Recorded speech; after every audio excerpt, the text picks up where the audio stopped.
మరోపక్క కూటమి ప్రభుత్వాల్లో ఇప్పుడున్నటువంటి ఐఏఎస్ అధికారులు వాళ్ళ పనితీరు పట్ల వాళ్ళ శాఖకి కూడా వాళ్ళు హుందాతనాన్ని తీసుకొస్తూ అవార్డులు అందుకుంటున్నారు. దీనిపైనే మాట్లాడుతూ ఉన్నాం. రైట్, బాలకోటే గారు మాట్లాడుతున్నారు. బాలకోటే గారు చెప్పండి.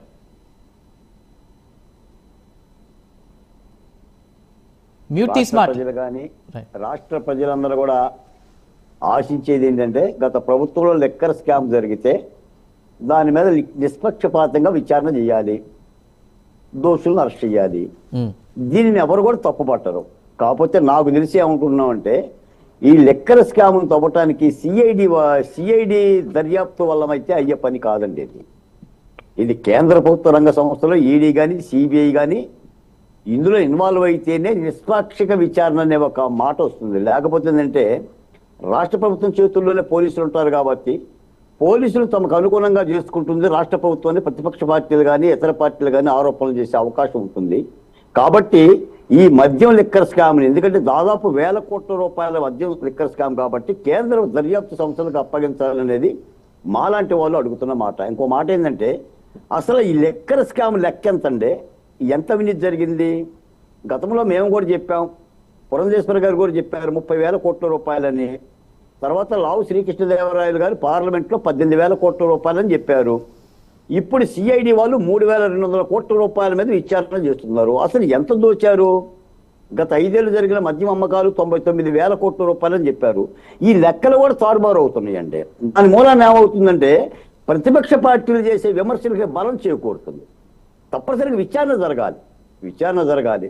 మరి ఇందులో ఆరోపణలు ఎదుర్కొంటున్న ప్రతి ఆఫీసరు అధికారి హైకోర్టులో పోతున్నారు, సుప్రీంకోర్టుకు పోతున్నారు, ముందస్తు బెయిల్ తెచ్చుకుంటున్నారు, విచారణలు ఎదుర్కొంటున్నారు. ఇప్పుడు ఇదంతా తతంగం చూస్తుంటే ఒక సాధారణ మనిషికి, కామన్ మ్యాన్కి ఏం కలుగుతుంది చెప్పండి?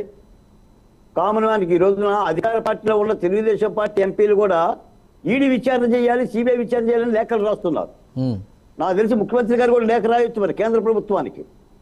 సిబిఐకి అప్పచెప్పచ్చు ఈ కేసుని. ఎందుకంటే ఇది సిఐడితో తేలే కేసు కాదండి.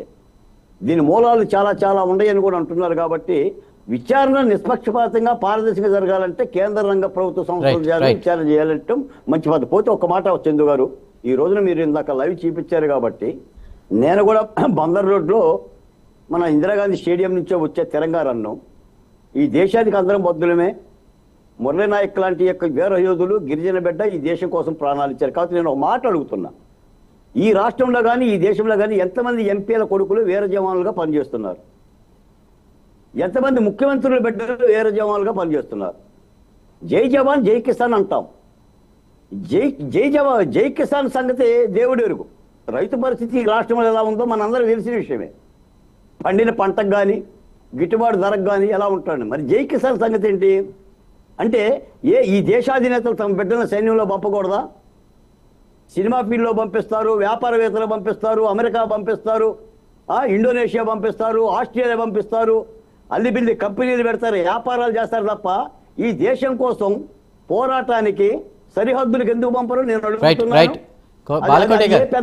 మంచి ప్రశ్న వేశారు. అది ఇది కూడా పెద్ద చర్చ. బాలకోటే గారు మంచి ప్రశ్నే. బట్ ఇవాళ టాపిక్ అది కాదు. కాకపోతే ఏంటంటే, దేశం అనే మాట వస్తే రాజకీయాలు లేవు, సెలబ్రిటీలు లేరు, ఎవరు